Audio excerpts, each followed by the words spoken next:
Halo teman-teman, inilah resiko gagal bayar di aplikasi EasyCash di tahun 2025. Apakah kena BI checking? Apakah ada DC lapangannya?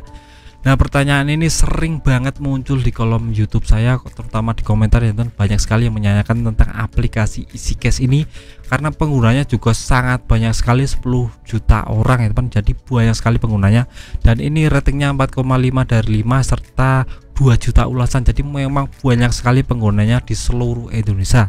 Jadi jika teman-teman salah satu pengguna EasyCash dan ingin tahu resikonya jika gagal bayar di aplikasi EasyCash, mohon simak dulu sampai habis karena saya akan jelaskan secara terperinci. Nah, yang pertama, jika teman-teman sudah gagal bayar alias gagal bayar, itu artinya teman-teman memang tidak punya kekuatan finansial untuk membayar tagihan di aplikasi EasyCash, dan ini resikonya yang pertama jelas akan kena bunga dan denda. Itu pasti ada ya teman, bisa dikalkulasi saja. Untuk yang namanya besaran pun pinjaman online itu akan kena dendanya 0,1% sampai 0,3% flat harian. Jadi langsung dikalkulasi saja berapa pinjaman pokoknya dikali 0,1% itu jatuhnya ke bunga harian dan denda harian. Itu sudah resmi ketok palu dari OJK, jadi tidak ada peraturan lain selain itu, dan semua takut pada aturan OJK. Jadi pinjaman online tetap pada aturan OJK. Itu yang pertama, bunga dan denda pasti ada ya teman. Yang kedua, penagihan di komunikasi. Nah, biasanya kalau sudah gagal bayar selama 3 hari, 1 minggu, 2 minggu, 1 bulan, itu akan diteleponin mulu oleh yang namanya customer service dari aplikasi EasyCash ini. Kenapa? Karena yang namanya kita tidak bayar tagihan itu pasti akan dikenakan yang namanya ditelepon, diteror terus, akan suruh membayar karena kita punya tanggungan yang harus kita bayar, seperti itu ya teman. Jadi memang ini konsekuensi yang harus teman-teman jalankan jika sudah gagal bayar di pinjaman online. Nah, apakah lebih baik saya ganti nomor HP, ganti nomor WA bank, itu terserah teman-teman. Yang jelas kalau teman-teman kuat mentalnya, bisa diangkat saja, ditelepon atau seperti biasa, jam seperti biasa, atau dicuekin juga bisa, ganti nomor HP juga bisa, terserah teman-teman nyamannya bagaimana. Kalau saya menyarankan lebih baik teman-teman dicuekin saja agar tidak menagih ke kontak darurat atau yang lainnya, itu bisa lebih aman ke depan. Itu untuk yang dua, penagihan komunikasi. Untuk yang ketiga, ada DC lapangannya atau tidak bang.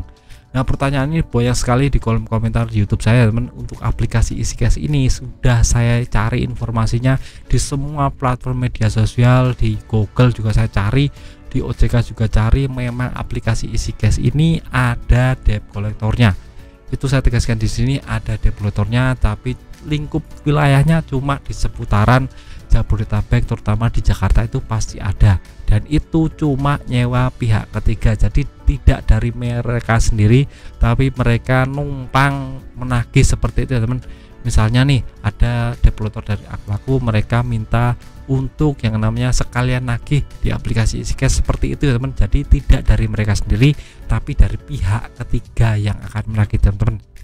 Nah, di luar Jabodetabek itu dipastikan lebih aman ya teman. Karena apa? Karena aplikasi EasyCash ini pendanaannya masih sedikit dan tergolong aplikasi yang sudah berkembang. Jadi mereka untuk developernya masih amat sangat sedikit sekali. Nah, domisili teman-teman ada di mana kalau sudah gagal di aplikasi EasyCash? Mohon tulis di kolom komentar, saya akan jawab apakah ada DC lapangannya atau tidak. Nah, untuk itu DC lapangan yang ketiga teman. Untuk yang terakhir, apakah kena BI checking bank? Untuk tahun 2025 ini untuk aplikasi EasyCash pinjaman online itu terkonfirmasi sudah bekerja sama dengan bank, jadi memang ada BI checkingnya. Tapi ini jika teman-teman sudah kena BI checking malah bersyukur saja. Kenapa? Karena kalau sudah kena BI checking artinya teman-teman cukup sampai itu saja, tidak akan terjerat lebih dalam. Kenapa? Karena tidak akan bisa pinjam-pinjam lagi. Jadi BI checking ini ada poin pentingnya, ada plus minusnya teman. Plusnya mungkin teman-teman tidak akan bisa pinjam lagi, jadi teman-teman terjeratnya cuma di situ saja, tidak terjerat semakin dalam. Tapi minusnya teman-teman tidak akan bisa mengajukan kredit KPR rumah atau kredit motor atau kredit mobil atau kredit HP juga tidak akan bisa, karena ini berhubungan langsung dengan BI checking. Jadi pikir-pikir kalau mau GalPay resikonya sudah saya jelaskan tadi, terutama di aplikasi EasyCash di tahun 2025 ini resikonya memang seperti itu ya teman. Jadi harus teman-teman terima konsekuensi, karena yaitu tanggung jawab teman-teman sudah GalPay alias tidak bayar tagihan. Jadi itu harus teman-teman terima dengan legowo, dengan rendah hati ya teman. Nah, video singkat dari saya. Jika teman-teman ada pertanyaan lain bisa tulis di komentar.